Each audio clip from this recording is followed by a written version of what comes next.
There we go. So thank you very much for coming. Welcome to Tongue in My Head. Go on, give yourselves a round of applause. Supporting live young talent. And he's reduced to his mother there. He had to retreat back to the safety of his Fiona. And Dave's coming. So thank you very much for coming. Yes, so we've got Dave, we've got Fiona, we have got Dom, and we've got Charles. I get to know most of my audience. You can judge by that how well it's been going, at least in terms of numbers. But critically, they can't say enough about it. They've actually said nothing about it. But nevertheless, we're getting on with that. Now, introduce me to your kids again, Dave. This is Jamie. Jamie's been down to see the Arsenal. That's right. Yes. This is Sam. Sam. This is Richie. Jamie, Sam and Richie. They don't look like you. Oops. They really don't. I wouldn't. They look like each other. They look like brothers, but you don't look like your... claims the twins have got a different dance. Relators. Jamie, Sam and Richie. Jamie, Sam, Richie. Is that right? Yeah. Not bad, is it? Not bad for man my eyes. 'Cause I'm 53. Now, what's the ages, Jamie? 16. 16? 14. Just about? 14. What's no. I should have worked that one out, shouldn't I? 16, 16. And chaps, how old are you? 25. So 25. So how old are you, Sprouts? 54. 50. We are the same? Pretty much. We are. Well, we are pretty. There's a lot of similarities, aren't there, actually? Yeah. They're becoming more and more apparent. You're taller and better looking than I am, otherwise we're the same. I don't think I'm better looking, because you've still got a bit of fat on your face. I've sort of... No, in a good way. It's gone, isn't it? I mean, it's just dropping, isn't it? It's just hanging on to the skull, isn't it? Desperate times. I used to have hair like you. So good luck, Jane. But these things happen. Thank you, but that is larger. I don't. Do you feel wiser for your years? A lot wiser. You do? Yeah. I don't. No. I don't. And I always feel bad when there's people half my age coming into a gig and they think, wow, he's lived life. He's got something to tell us. No. I just don't think we learn as we get older. And I'll give you, even last night, I did something I promised myself I'd never do again. Right? I went to the theatre. Oh, it's just the same. It's the same. I'm sitting there thinking, what are you doing? What's this? Stop it. I can't get theatre. Can you, Fiona, theatre? Some quite good. We went to see the Book of Mormon when we came to London. Okay, so they're sort of singing and dancing. They've got a bit of a jumping going on. I don't, but that's it. So don't go to theatre, okay? That's it. I'm teaching you the good things. I'm telling you the things your parents won't tell you. Don't worry, by the way. There's nothing overtly sexual or terrible I'm going to reveal in this show, so you can relax. Although I've noticed you didn't bring your daughter. Working. She's working. They say that. I don't know. It's an excuse, isn't it? I think it's an excuse. So here it is, Jamie. Okay, and you're going to get most of it, Jamie, at 16. All the chaps here. I think I've learned 3 things. I think since I was sort of your age. Okay, about 3 decades. You ready? This is it. This is all the wisdom I've got for you. Okay. Lefty loosey, righty tighty. Who didn't know that? Did you not know that? I didn't. Well, there you go. So now you know. I'm saving you years of trouble. I've been playing Russian roulette with Robinson's barley water for most of my adult life. Lefty loosey, righty tighty. Anything you need to switch. It's a great one.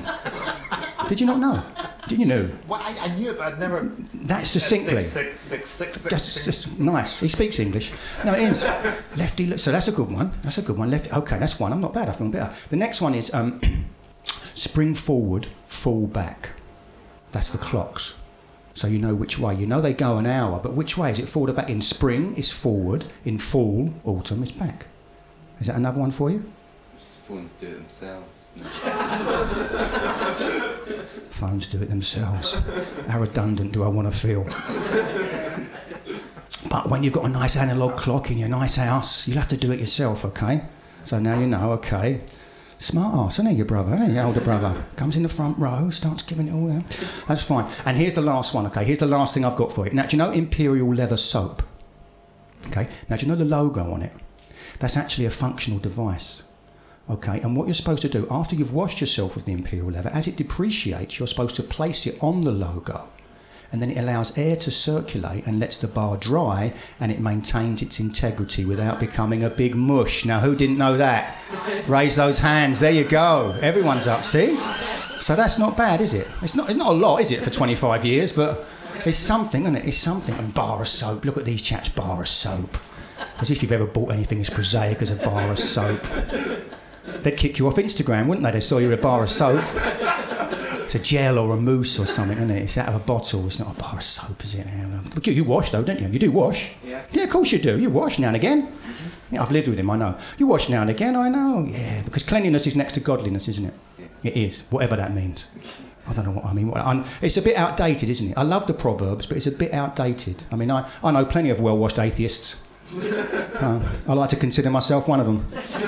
I don't show off about it. You know, I don't sort of pop my head in churches and go, I'm clean, but I'm not coming in. No, I don't do that. Look at that, but we do. But I do like the Proverbs. They just need updating, don't they? Have you got a favourite saying in life, Dave, that helps you through? Let's think. Too many cooks. Well, I've got that one. Too many cooks. But I think that needs updating, I think. Yeah, because too many cooks on the telly. And I think that's what it needs to be updated, doesn't it? It's too many cooks on the telly. Two's company, three's a crowd, and this is a sellout. That's another one I'm working on. Come on. Roaring laughter, it is. But then some I'm ambivalent about, you know. Some I'm ambivalent. Like, do you know the one about give a man a fish? So, give a man a fish and you feed him for a day. Teach a man to fish and you feed him for life. Now, I like its emphasis on nurture and self-reliance, but what I don't like is its shoddy disregard for the type of fish being caught and eaten. Because I'm a coarse fisherman, Charles, okay? I'm a coarse fisherman, and that's strictly catch and release, okay? So I'm actively seeking a change to that proverb, okay? Give a man a saltwater fish, and you feed him for a day. Teach a man to fish from coastal areas, not rivers or ponds, and you'll be complying with Environment Agency policy as well as coarse fishing custom and practice, okay? Now, it does lose a bit in rhythm, I'll give you that. But it gains so much in clarity, doesn't it? Doesn't it, Dave? We know where we are. But it presumes, of course, that we know the difference between saltwater fish and freshwater coarse fish of the UK. Come on, let's see if we can be the best audience yet. Coarse fish of the UK, let's go. Inland waters. Is that fish that swear? Oh, God, it's both of you. Get to the second row. Coarse fish. So the freshwater fish, but they're not game fish, not salmon, not trout. They do run in fresh waters. Come on, freshwater fish. Carp. Well done. Well done. Dom's in with carp. Come on, Dom. Trout. Trout, I've just said that's game fish. It is a freshwater fish, but it's not a coarse fish. Carp. Come on, Fiona. University. Pike, I'll give you. Well done. Come on, you've been to school sometimes. Oh, there's so many. It's disappointing, isn't it? Roach, chub, bream, perch, stickleback, barbel, dace, gudgeon, tench, minnows. Fat football team now. The whole family's come with their own jokes. Isn't it not, isn't it, eh? Dom and Charles come and sit here properly. Know what it means to be in an audience. There are many fish, is the point. There are many fish. But that's something we've learned as well, isn't it? That's something we've learned. But that's knowledge, isn't it? That's not wisdom. And there is a difference, isn't there? There's a difference. You know, Philip Larkin, great poet of the 60s, 70s, he started one of his poems like this. He said, "They say you know more as you grow older. I give all that the cold shoulder. I spent my second quarter century losing what I'd learnt at university." Isn't that beautifully written, isn't it? Simple. And I agree with him. I put a circle around that as soon as I read it, you know, because I'm always scribbling in books, underlining, making footnotes, you know. They're my books. Okay? They're my books, Richie. I'm not some random pencil vandal. I'm not going to go around the libraries terrorising them, you know, scribbling out. No, you know. But pretty much all my adult life I've done it. You know, highlighted, tick paragraphs. Try to find that phrase that throws light into darkness. You know, I guess believing that reason and considered thought would exempt me from the vagaries of life, as if a bank of words could be drawn upon when reality presented you with a sudden demand. The fates pacified and persuaded by a timely quote. One look at my bookshelf, and anxiety itself would wither away, even tell its mates to leave off. Hello, Doubt. Yeah, it's anxiety here. Yeah. Know that bald geezer, glasses, thinks he's funny? Yeah. Well, I've just been round his flat, and there's poetry everywhere. Yeah. Alden, McNeice, Cummins. Yeah. You wouldn't think it, would you, given how he speaks? Because as we know, class is written on the tongue. Yeah. Oh, yeah. There's a fair bit of Orwell knocking about. Anyway, I just thought, given the range and depth of his reading, I might let him sail through, give him a miss. Just carry on, contented, fulfilled. But Doubt was having none of it.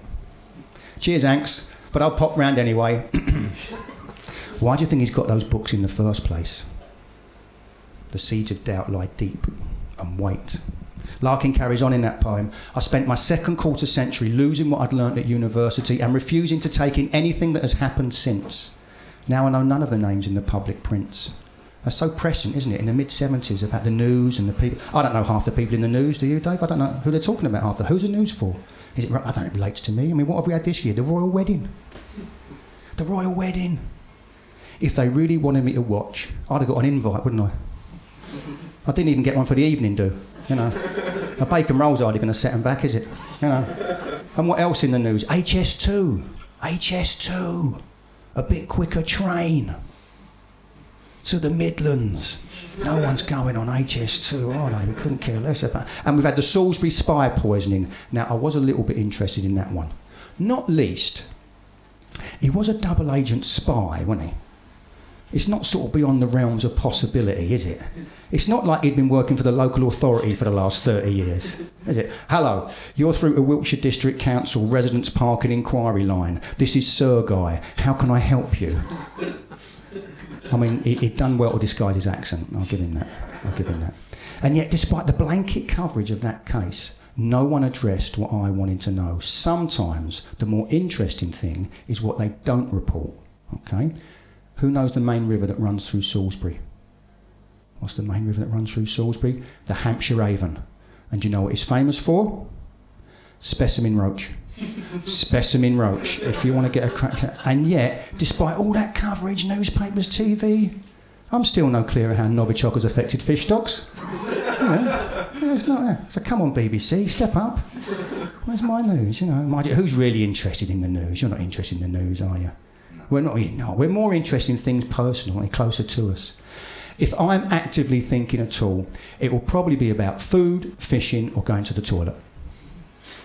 That's it. That's about 95% of my mental life, really. Have you got a particular passion, Richie, in your life that's in your mind? My name's Jamie. Oh, sorry, I'm mixing up. Sorry, John. Apart from being pedantic, have you got it's fair enough, it is your name. Sorry, Jamie. I've got a lot on my mind. Do you know what I mean, mate? Give me a break. Jamie, have you got a passion in your life that dominates your thought? I shouldn't really ask that of a 16-year-old boy, should I? With his parents around. I'll let it pass, Jamie. But I love fishing, Jamie. I love fishing. It's like the dominant filter for my perception of the world. You know, it's like a prism that reshapes much of what I sense. I see fishing everywhere. I mean, Fiona, what do you think about when you pick up a bag of sugar? Bag of sugar? Yeah. Tablet. See, I don't. Scottish sweetie. Exactly, it is very. I don't think so. I pick up a bag of sugar and I think, oh, yeah, that is about £2.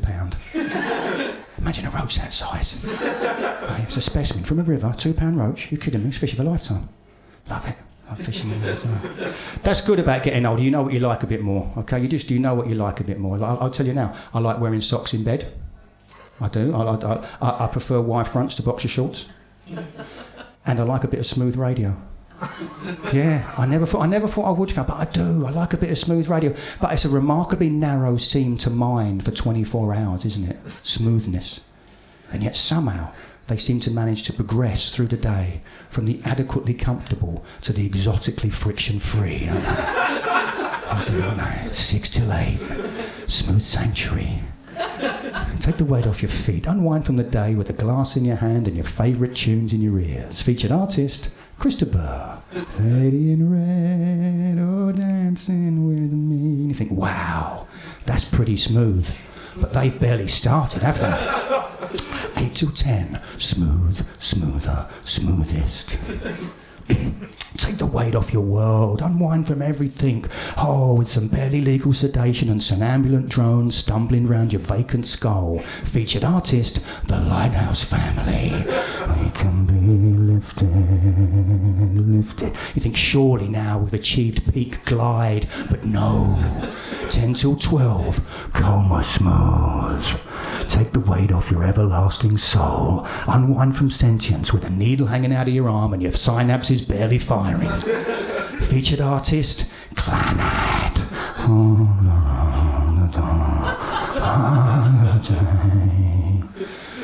But I kind of like it. I do. I kind of like it. And without music, life would be a mistake. It's a nice quote, isn't it? Anyone name that one? No. Nietzsche. Nice, without music, life would be a mistake. But it's a very narrow playlist, isn't it, on Smooth Radio? A very narrow playlist, you know. And evidently, Ronan Keating's people have been trying for years to get some of his singles on there, but I'm told on the committee there's a big rock set lobby. And they won't allow any upbeat tunes. It's all got to be rock set up. And I feel a bit for Ronan, because, we're both in showbiz. I don't know the fella, but I think all the years he's put in, and then now he's taken the breakfast show on Magic, he's sort of burnt his bridges, isn't he? It's not going to happen for him, is it? Maybe I should leave it alone, maybe. It's not really my battle, is it? But you worry about these things. Maybe I worry about the wrong things. Could be, couldn't it? But it won't challenge you mentally as you get older, and you need to keep active as we get older, don't we? So I like to learn languages to keep them up, because I think languages are incredible, aren't they? The way some cultures produce words that don't exist anywhere else because the reality is not there to support them. Do you know the Spanish have got a single word that means initially interesting but ultimately unsatisfying? Isn't that incredible? It's one word, 5 letters. Tapas. Oh, tapas. What a waste of time, huh? Half a pepperami chopped up on a breadboard, 15 quid. Tapas. Yeah, we'll have some tapas and we'll go and get something to eat. Not having tapas, are we? The Scots get accused of a lack of imagination in your diet. I disagree. Who likes a cottage pie? Everyone likes a cottage pie. Even vegetarians like a cottage pie. You go to Pie Maker on South Bridge, they'll be true to the principle. They'll get a cottage pie and they'll put it in a pie. They put pastry round it. You can get a cottage pie. It's fantastic. I'm telling you, you're getting up there very cheap as well. You've got a big cottage pie. They don't stop there. If you ask nicely, they'll put it in a roll. A cottage pie roll. It's fantastic. I'm just waiting for them to throw some chips in. I'm just waiting for a cottage pie roll supper. Eh? All the carbohydrates you need for the whole festival. It's fantastic. Get up there. It's lovely. Although you have to... they say also that Scotland is one of the most malnourished populations in the Western world. Malnourished, maybe. But no one's hungry, are they? Not with a cottage pie roll to look forward to. That's all you need. But I'll tell you this, Jamie. Okay, that is your name, isn't it, Jamie? Yeah, thanks. I'll tell you this, Jamie. You have to be careful as you get older. Dave, this is what your parents won't speak to you, but your whole system doesn't process those dense starches as well as it should, through you as you get older. Okay, you have to be careful what you eat. I'm obsessed with roughage now. I'm obsessed with roughage. No, I dream of fibre. I do, Jamie. No, don't laugh. I've got a rule I live by now. I won't eat anything unless it's bigger going out than when it went in. That's because I love going to the toilet. I do, Dave. I love going to the toilet. I think it's about the only pleasure that isn't diminished by the years. It just maintains its glow. Oh, I love it. And even as I'm going, I'm sort of planning the next one. It's like a virtuous cycle: assess, plan, implement, evaluate. I just go, after this, I've got to go and see a mate on Easter Road. So I'm thinking, okay, I'll have a quick drink on Grassmarket. I'll go down Leaf Street. I'll go in it. John Lewis. I'll go in John Lewis. Of course, John Lewis toilets. What else do you need? Do you know they've got toilets on the 1st, 3rd and 5th? First, 3rd and 5th, and you can relax in a John Lewis toilet, can't you? You come in there. These toilets are not bad, but you can't really relax in it. You can't believe this, can you? Talking to you about public toilets, can you, Jane? This is it. You've still got ambition in your life, haven't you? It's not good. You don't want that, Jane. You don't want that. Look what ambition does to you. You don't want that. It's no good. I haven't got ambitions. If I leave the house now in the morning having done a decent poo, that's all my targets met. Yes, that's it. Short term, long term. Someone might show out to you, have a nice day. I just correct them. Don't worry, I already have. Oh, come on. Who here can honestly say they've not taken longer in the toilet than they needed to? Much longer. Lots longer. Significantly longer. You shut the toilet door and you shut out the world, don't you? It's a refuge from the hue and cry. You can shed all the vows and gestures you have as a social being. There's no front stage, no news, no display. Just the age-old splendid story of unobserved release as the animal that you are, submitting to the fundaments of your body. And every time it delivers, doesn't it? Ones, twos, unfettered joy. Unfettered, isn't it? All the other bodily functions have the possibility of guilt or regret. You can eat too much and disgust yourself. Why did I do it? Have sex with someone, as soon as it's over, think, why did I do it? But going to the toilet never disappoints. And And yet some people don't recognise a closed toilet door for what it is, do they? A necessary boundary between worlds. Excuse me, anybody in there? We do. You don't knock on a closed toilet door. There's certain things you just don't do in life, okay, Jamie? You don't talk about money, it's vulgar. You don't sneeze with that cover in your mouth, and you don't knock on a closed toilet door. It's an unspeakable intrusion. What are they doing? The person inside doesn't need prompting, do they? No one's ever walked in a toilet, shut the door and thought, what next? No, leave them alone. Leave them alone. Anthropologists have yet to find a culture that doesn't involve customs around privacy, and in a secular society it's a sacred place. And now someone wants to storm the sanctuary so they can be seated in the very temple their actions are violating. And what do you do if you're in there? What do you do if you're a victim of a knocker? What do you do? Because if you don't speak, you're lying to yourself in the one place where you should be most true. But if you do speak, you've broken the code of silence, which is half the reason you went there in the first place. I think the best thing to do is just to be very literal, okay? Excuse me, yes, there is somebody in here. Behind a locked door, which can only be locked from one side. I'm an adult, and I'm on the toilet. Half my clothes are around my ankles, and I'm baby-faced red with effort. I don't wish to sound brusque, but I'd rather not start a conversation right now. We don't speak to strangers, do we, Chuck? We don't speak to strangers at the best of times, do we? Never mind through a closed toilet door. Speak to people you don't know and you look odd or needy or American. You know, when do we do it? I mean, when someone sneezes, achoo, bless you, thank you, which is a very strange interaction, isn't it? They commit germ warfare and you become a medieval priest. I'm not sanctioned to confer blessings. I'm not ordained. You know, and occasionally I get unsolicited compliments for my height. I don't like that. I haven't earned my height. I haven't worked for my height. I've done nothing to achieve my height. I don't want praise for it. It's like a very good-looking woman receiving praise for her good looks. She shouldn't really. She's just won a genetic lottery. It's far more legitimate to go up to an average-looking woman and say, do you know what? Given what you were born with, you've done really well. Don't do it. But we don't say new things. It's so hard to... Dostoevsky has got this quote. He says, taking a new step, uttering a new word is what people fear most. And I've still got those fears. 53, these little interpersonal fears, and I think, I can't have these at my age. People my age are running the world. You know, Theresa May's a bit older, Macron's a bit younger. I'm not ready for that level of responsibility. I'm not. Oh, no, I'm not. I mean, the Prime Minister's trying to sort out Brexit, the President of France is dealing with a new European order, and I'm at home thinking, I wonder if I should have that mull of rice. That's where I'm at. I'm wondering about... And then you hear fewer people have been cabinet ministers than have climbed Everest. That's always the benchmark for exceptional achievement, isn't it? The number of people who've climbed Everest. But I'm trying to make that work for myself, because I think fewer people have had a shower in my flat than have climbed Everest. I do, and I think about it every time I go in there. I can't believe it. I'm going to do it again. I am a pioneer. And I get in there. I pretend I've got hair sometimes. It don't matter. No one's there, are they, Fiona? Get a bit of that. Don't know. I don't like that. You know, and I come out, I wrap myself in a towel, I walk around the flat. It's about this big. And I think, do you know what? In about 20 years' time, I'm going to own all this.